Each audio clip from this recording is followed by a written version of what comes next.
Ladies and gentlemen, welcome back to Scotty P and a today live type presentation of many topics that are near and dear to many of us. And am I just now seeing this right? Am I running up against Homestead How? Uh-oh. Uh-oh. When did he start doing a daytime show? Now I feel bad. Apologize for that, Gary. JT. Didn't even see you all out there on a Friday morning like this and raise the stakes EP11. But that's what happens when you don't pay attention. Um, but I'm going to go ahead and just do a little bit because I want to capture a couple ideas that were, to me, that were fairly important.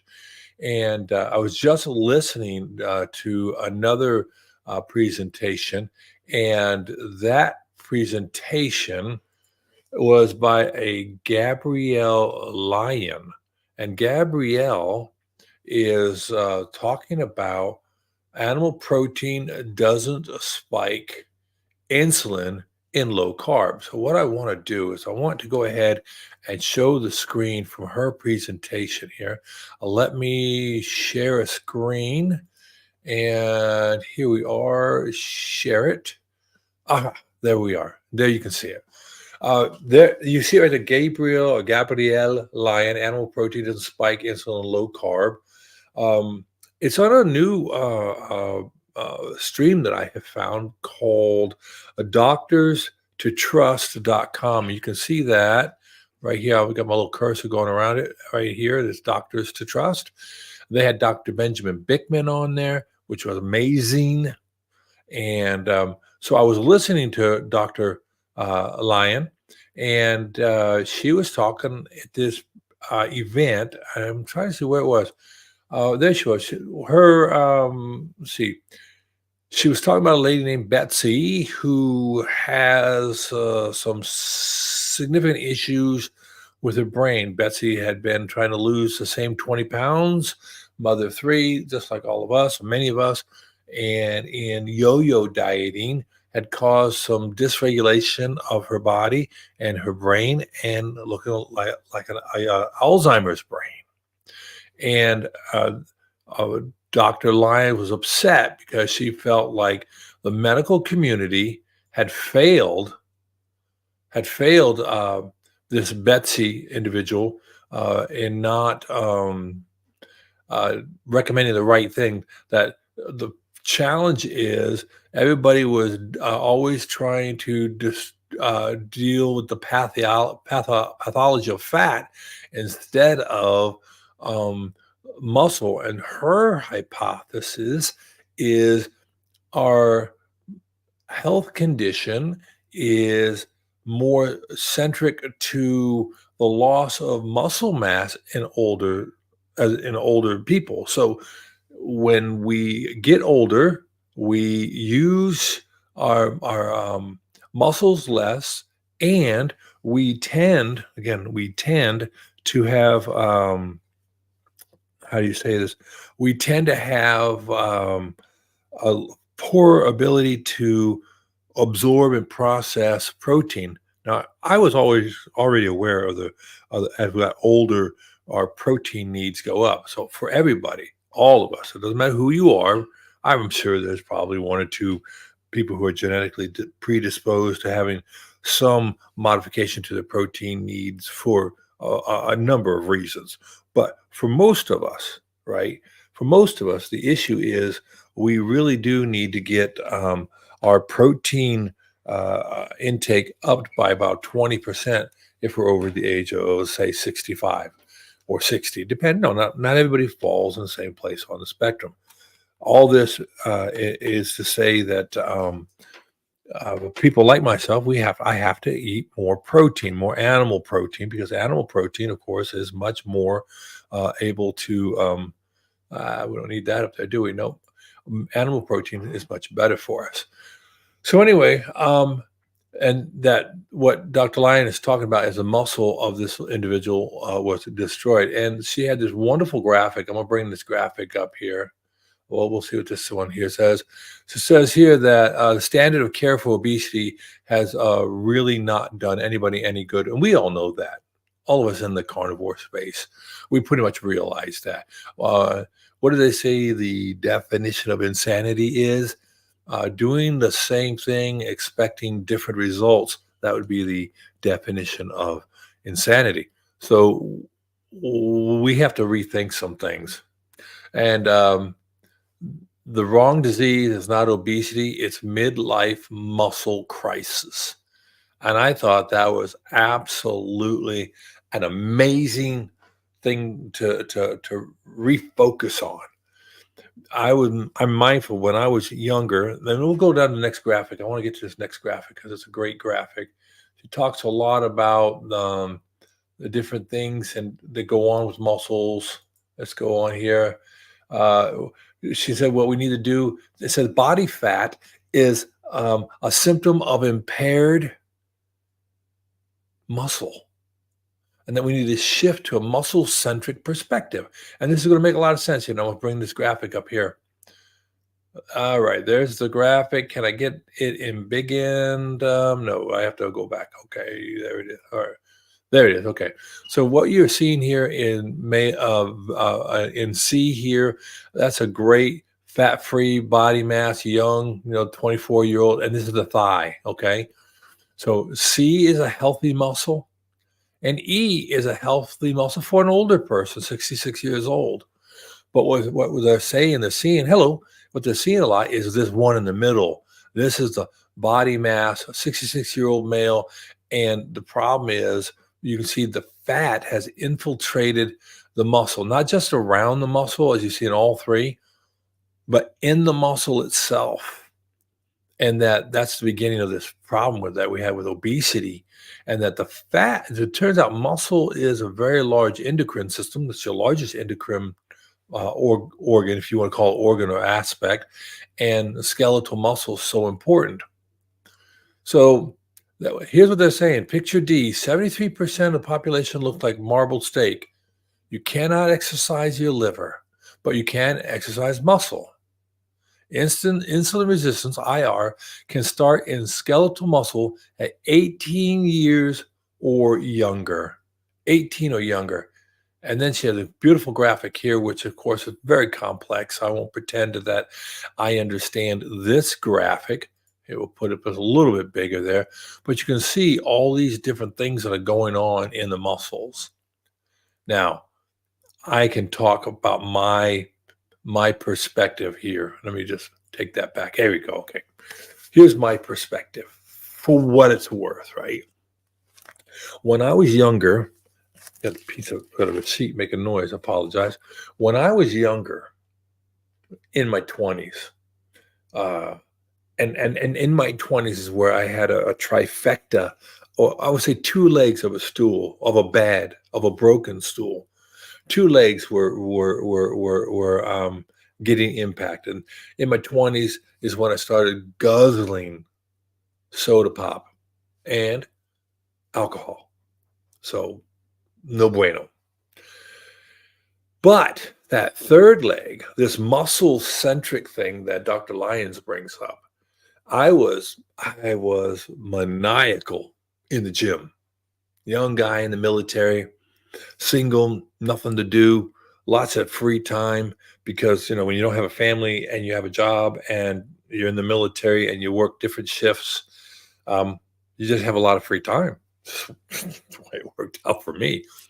So I would go to gym. I would play basketball all day, or basketball in the gym in a military installation kind of worked like this. You play pickup ball from about 11 o'clock to about 1 o'clock. And then you could do it again in the evening some nights, but not so much. But do a lot of pickup ball, play a lot of racquetball, go to lift weights in the evening. I mean, truthfully, I was over exercising. I was overtraining.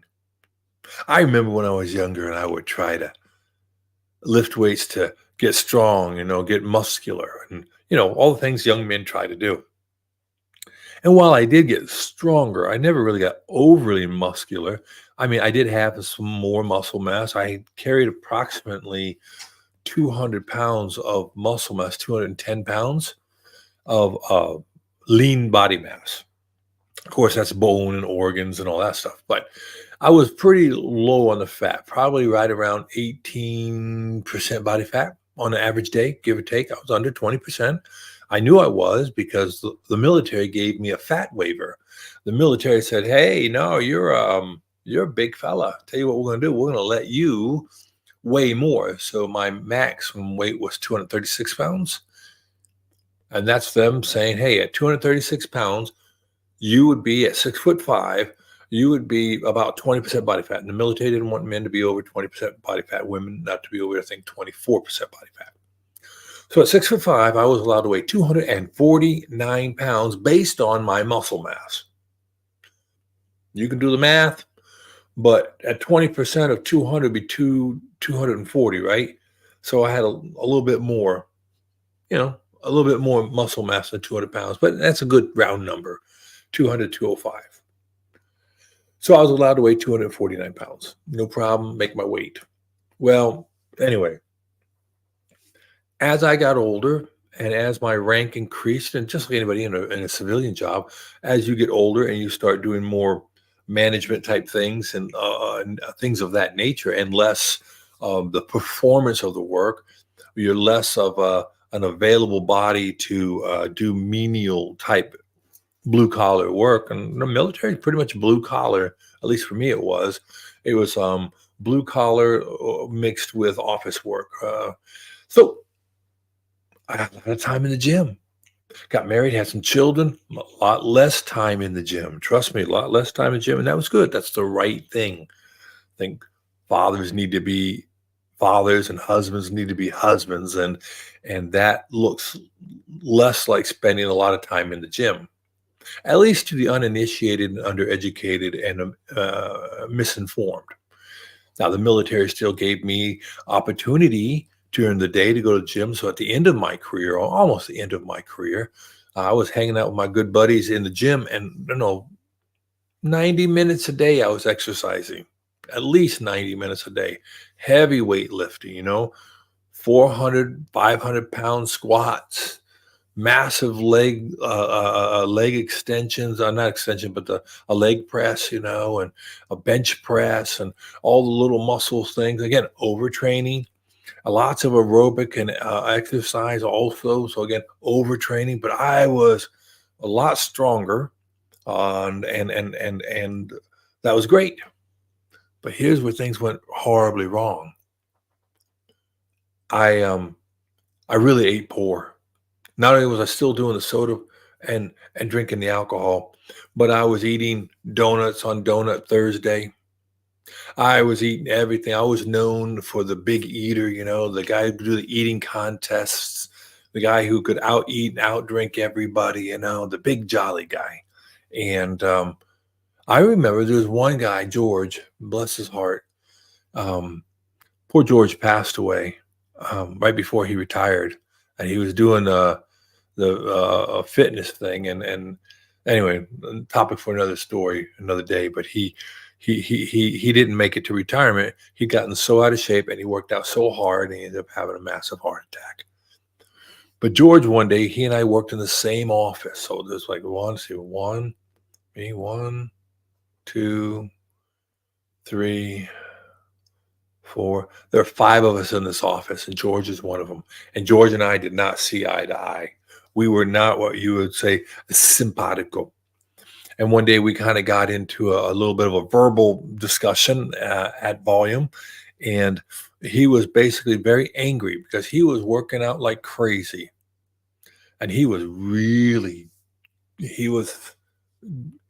like obese, like, because the military won't see it too obese. At least back in my day, they didn't. But he was very fluffy. There you go. That's the word. You could put a finger into the belly and go really far. And on his sides, he was fluffy. He was a tall fellow. He must have been about 6'3". He was pretty tall, real smart too.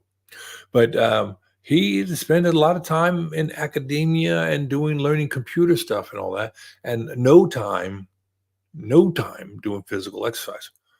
And he got so mad, and he said, "I don't understand how it is you can eat all the CRAP you eat, and yet, you know, look like you do and do what you do." And he got really angry at me. I didn't understand his anger. I didn't respond appropriately. Again, a topic for another day.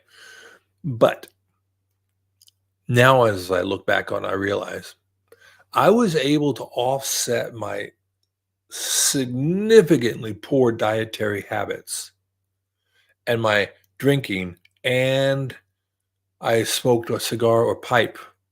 So between smoking and all the things I was ingesting that were unhealthy for me, I was able to keep it kind of at bay. I didn't keep it well at bay, but keep it kind of at bay, at least visually speaking, because I exercised a whole lot.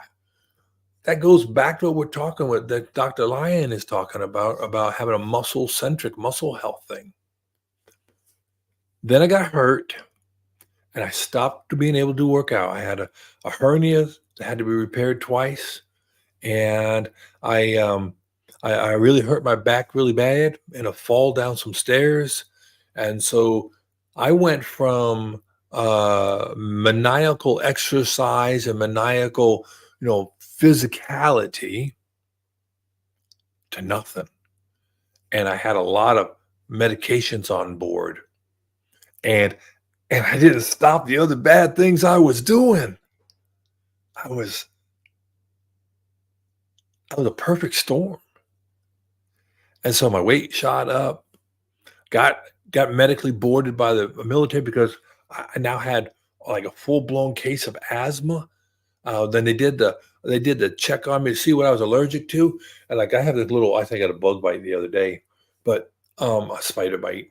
But when they did the test, the skin test, like the technician who came up to see how I was doing, the technician was like, "Oh, Sergeant, you okay?" I'm like, "Yeah, I'm fine. What's going on?" And I guess my back looked like someone had beaten it up with a baseball bat. And that when they were measuring, they used a little card. And the little card, they had a little caliper on it. Like, you could measure, pull it out, and they go, "Okay, this part of the swelling is, I don't know, half a centimeter, and this part of swelling is 1.5 centimeters." On almost every single one, mine registered off. He had to estimate how swollen. So it looked like I had a bunch of golf balls or quail eggs stuck under my skin, all swollen, and a mogul. Like, for you wouldn't want to be on a ski slope to look like my back. I guess didn't bother me. But they got an epinephrine pin ready, an EpiPen ready for me, and they had some crash cart stuff ready for me. I'm like, "Guys, it's okay. I don't know what's going on?" Well, anyway, I think I was so inflamed from all the junk and all the lack of exercise and the muscle illness that was going on in my body. I don't know. I'm not a doctor, but I was able to be able to stay in. So I made my 20, and then life just kept going on, and I kept putting on the weight. So I went from weighing that 250 pounds when I met my bride, and I was roughly 20% body fat. One summer I worked out real hard, and I got down to like 14% body fat. They measured it on my bicep, right? And they said it was about 14% body fat. I don't know how accurate that was, but it's in my medical record. I went from that, being able to run and do things for hours on end, to being pretty much sedentary on my couch, pretty much just in a pharmaceutical induced haze, feeding my face. And anyway, the routine. And my weight crept up. I went from 250 to 270, 270, 280, all the way up to about, and then I got out. And then right before, as I got out, I opened up an ice cream store business with my wife. And we ended up having ice cream around me all the time. And since I've never done anything in the ice cream world, I had to learn how to make shakes and floats. And you don't think there's anything to it, but there's a little something to it. Making the shakes and the floats and doing all things and banana splits and people making wrong orders and me saying, I can't just throw that away. So I ate it. And big old hot dogs and, of course, the buns and the chips. Now, lucky for me, I wasn't big into the nachos, but I ate chips like regular business. I mean, I ate everything wrong you could possibly eat wrong according to the world of keto and carnivore, right? So my weight went up to about 320 pounds. I think my highest weight was 316 that I measured at the dock, right around 321 at my house. I don't believe my house scale, particularly the one I had at the time. But so 316-ish, probably my maximum weight. So there I went, gained my 65 plus pounds. And it wasn't muscle. No, it was not. It was all fat. And I used to be able to shop off the rack for pants. I have little tiny legs. And so I could go get a pair of 38, 32 pants and be good to go. But that ceased to be the case. And so we fast forward 20 years almost. Yeah, 20 years. Carrying around 300 pounds, losing that 20 pounds, just like we talked with this lady before that Dr. Lyon was saying earlier on the video I was showing you. And I wonder what my poor brain looks like. Anyway, so I tell you what, this week I finally said I'm going to start doing more physical exercise. And I am. I am exercising. I started out, I want to say today's Friday. So let's say Monday or Tuesday, I got on the elliptical. Matter of fact, I can look at my phone. I did a video because, if I don't take a picture or a video of something, it didn't really happen. It didn't. So let's take a look and see what day was it that I actually did something that could be construed as exercise. Oh, there's that exercise. There's that problem. Let's see. Let me get the data on this one. Details. Doesn't want to talk to me about details. Information, maybe. Okay, there it is. So on March 26th, today's the 29th. So, yeah, Tuesday. On Tuesday, I exercised. I got on my cross trainer.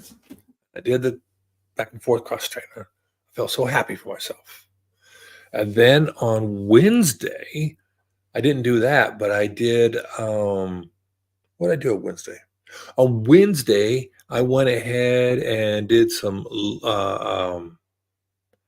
leg swings and I did some movement type stuff, right? And then yesterday, I did calisthenics. I did some push-ups but I only did them against the island. I've got an island in the kitchen, so I was doing some push-ups, close hand, far away hand. I did some leg swings, leg ups. I did some jumping jacks, which were no fun. I'm not doing those again anytime soon. And I went ahead and I did planks. I did a couple of planks. I mean like 2 planks. When I say couple, I mean a couple. Held the front plank for about 20 seconds. So nothing rocket scientist, right? So that's 3 days in a row. I did something more than normal. Oh, and I fertilized the lawn. That's what I did on Wednesday. I hand fertilized, with a little cranking thing. So I went out and I fertilized the front and side lawns, and I did the spraying the chemicals on the weeds. So I did about 2,000 to 2,500 steps, consistently.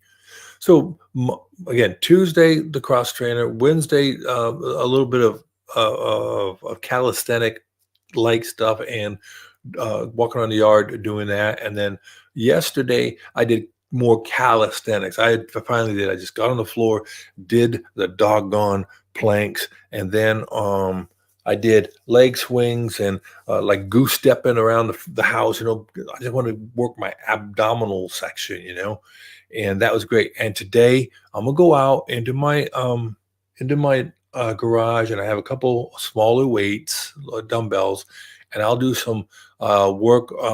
Maybe I'll do like a shoulder press and a farmer's carry, or suitcase carry, and just do muscle work because I can see it now.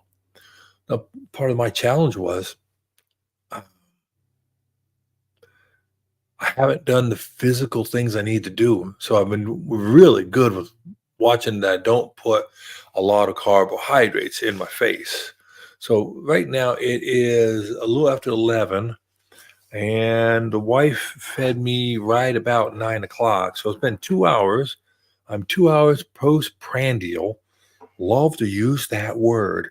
No, 2 hours postprandial, and I'm going to do right here. I've got my little trusty, dusty, well, not dusty. No, I have my glucose monitor.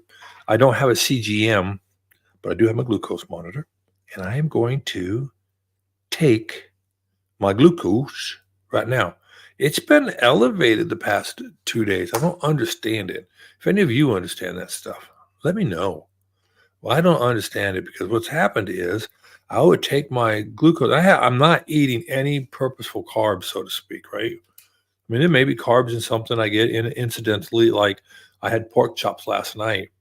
Well, the pork chops were done in a barbecue sauce, and I rubbed the barbecue sauce off, but I'm sure there was, I did that little thing. I got the little pinprick. I got a little bit of blood on there. Yep, okay. And now I got to and we'll put it in. It's all in camera, and boom. Yep. So anyway, I went ahead and see my current reading is 103. So postprandial 103. I'm not upset with that. 2 hours after eating what I had a couple of fried eggs, a couple slices of bacon. And the wife she experimented with making a keto type bread thing, like I don't know, keto muffin. She used some almond flour, egg, and whatever, baking soda. I don't know what all was in it. I had one little one. I'm not worried about it. And what else? Yeah, and butter. My butter. I probably had 2 tablespoons of butter this morning. My point being is, I've been noticing that my glucose is up, and my ketone production, of course, is down. So here's my question: can you have ketones in the blood measurable by either your Keto Mojo or whatever you use, or the little strips, right? Can your ketones be up and your glucose be up at the same time? Because I was reading some studies last night that said your body's always making, a minute amount of ketones. So can ketones be up and glucose be up at the same time? I don't know. Because I'm thinking, what if you were insulin resistant? So your insulin is elevated, and your glucose is elevated, but you're eating but all you're eating are fats. Could there not be a situation or a case where, because I'm eating the fats, the dietary fats, my body's processing those, so I'm making ketones while I still have elevated glucose because my insulin isn't working correctly? I don't know. I don't know. What I want to say is no, but also listen to what Dr. Lyons was saying. If I can get my muscles to be actively engaged more often, and I continue to keep on a low carbohydrate diet, then maybe the issue isn't that big for me. I don't know. I'm gonna find out though. And so the other issue I deal with is I have a fatty liver. Okay, got that. But my fatty liver has a large portal vein, and my portal vein falls on the large side, too large. So the concern is portal vein hypertension. and that's no good. Now, some of the negative um, uh, aspects of portal vein hypertension is basically either aneurysms or like hemorrhoids. I don't, that's not the right word, but the varicels, basically you have an enlargement of a vein, and then it's in like in your esophagus. And sometimes people get them in their belly. They get the big old, it looks like tumors almost, but it's like varicose veins in the belly. And if those were to rupture, um, well, you're pretty much done for. So you don't want that to happen. And I've been checked for them, and I don't have them. So I don't have the worst um, associated conditions with the uh, portal vein hypertension, but I don't know if I have a diagnosis of portal vein hypertension solely on the enlarged um, portal vein and the fatty liver, because I have read studies that say tall people have bigger organs.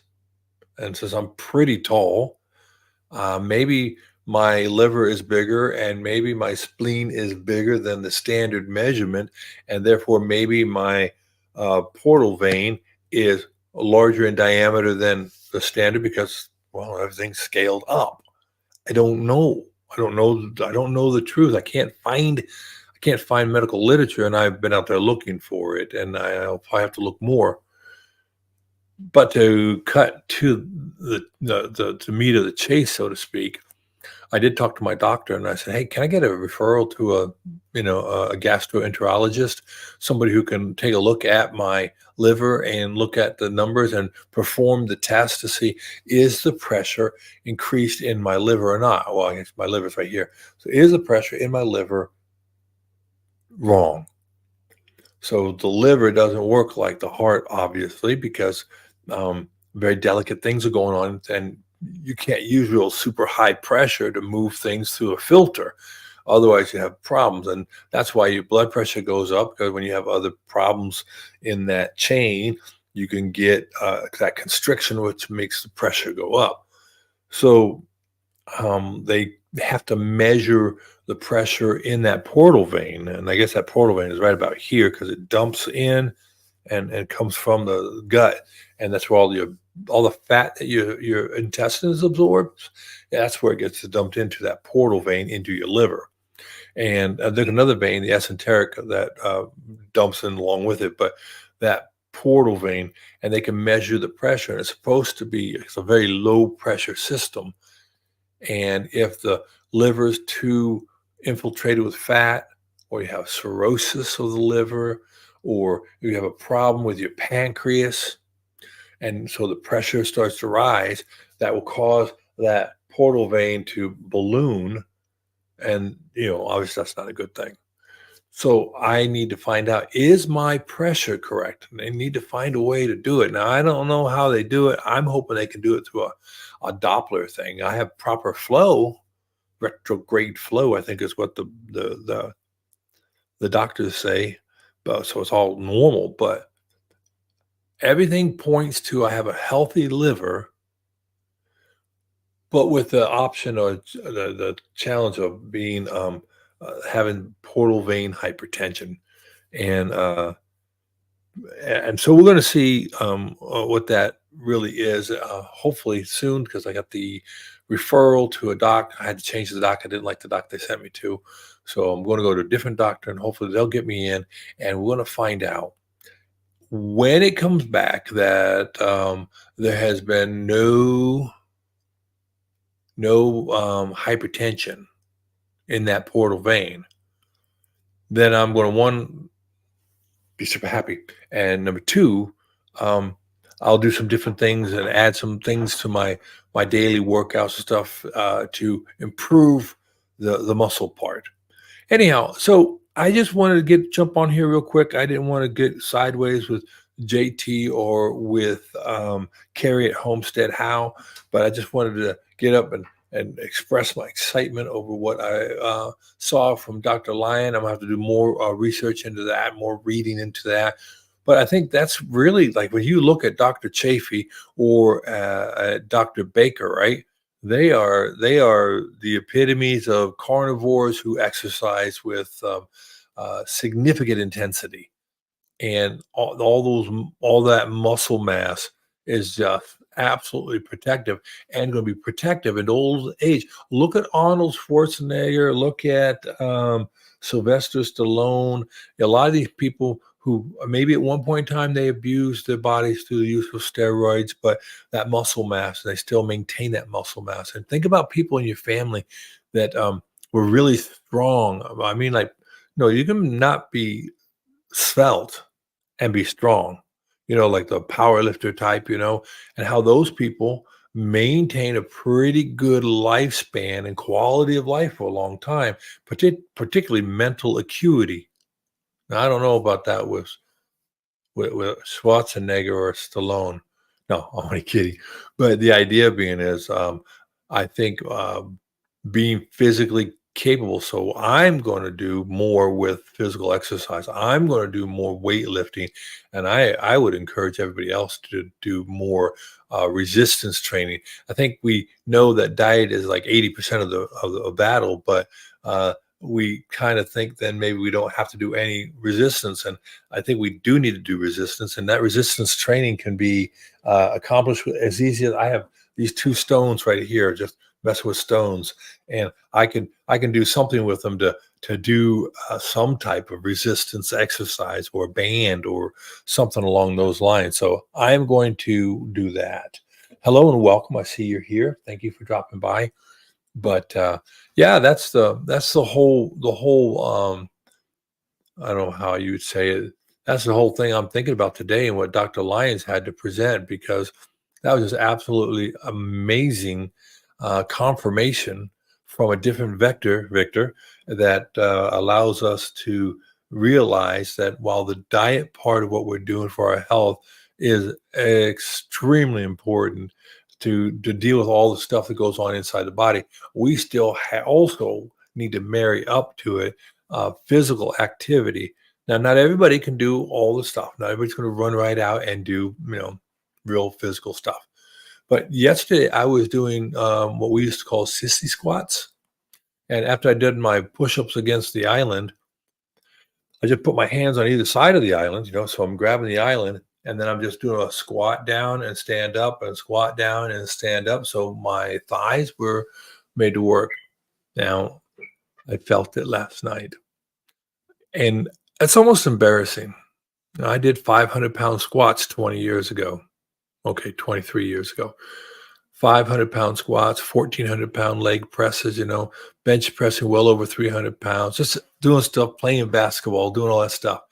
And now I'm doing push-ups against a counter and holding on to that same counter to do sissy squats. So I have a long way to go to get my muscles stronger. And they say muscle strength and muscle health is imperative as you age. And it's really hard to get on when you're over 60. And here I'm going to be 62 in a few months. So I have a lot of work ahead of me. I'm going to have to eat a lot of protein and do a lot of exercise and a lot of resting and not eat the silly stuff. And I'm not going to drink anymore. I am now, I'd like to say I never had a drinking problem, but everybody says that, right? Everybody who does. But I am now 21 days, 3 weeks of abstinence, absolute 100% abstinence. And it's not a problem for me. I did get bored the other night. I thought, it'd be nice to have a drink. And I thought, why? That's a lie. It's not any good at all. So I didn't. And I mean, there's a difference between drinking to get drunk, drinking to avoid things, I think, drinking for all those wrong reasons, and social drinking and celebration. If that's how you want to celebrate something. But if you have medical conditions, if you have a bad liver, if you're trying to lose weight, if you deal with anxieties and depressions and things of that nature, then it's absolutely the wrong decision. Now, I could see where a person's just relaxing with friends and you have a nice little Mediterranean type meal thing going on. Maybe you have a glass of red wine and you're doing that. Well, I guess if that's what you want to do, it's fine. I mean, it's there's no condemnation or judgment. But if you got a fatty liver, you can't be drinking. That's the bottom line. I have a fatty liver. I've had this fatty liver knowingly measured by ultrasound for 3 years. Now my elasticity and everything was good. But again, it was still a fatty liver. So no drinking, no drinks. And then you don't have the snacks, and you don't have the munchies, and you're not lethargic, and you wake up feeling better, or at least you don't feel bad, right? And you sleep better. That's the other thing too. When you drink, you don't, no matter what it is and what people tell you, you don't sleep as soundly. So rest is very important in all this. So there we go. That's what's going to be happening for me for a period of time now. Anyhow, I think what I'm going to do is go ahead and wrap this up. I appreciate you coming by and saying, hey, feel free to drop a comment in the comment section, either here or afterwards, if you're watching afterwards. And I'll see if I want to make a regular video. I might actually just go ahead and make a long form video and edit it and not do a live stream, but just to, again, to showcase how awesome this whole thing that Dr. Lyons is talking about making sure that we understand the role of our muscles in our metabolic health, not just in our physical health, but our metabolic health.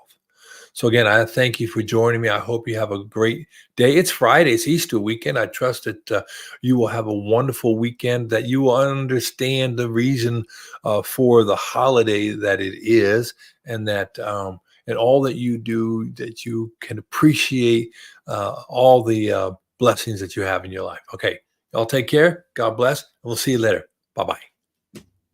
And we're going to go with the great big beep, and we're done.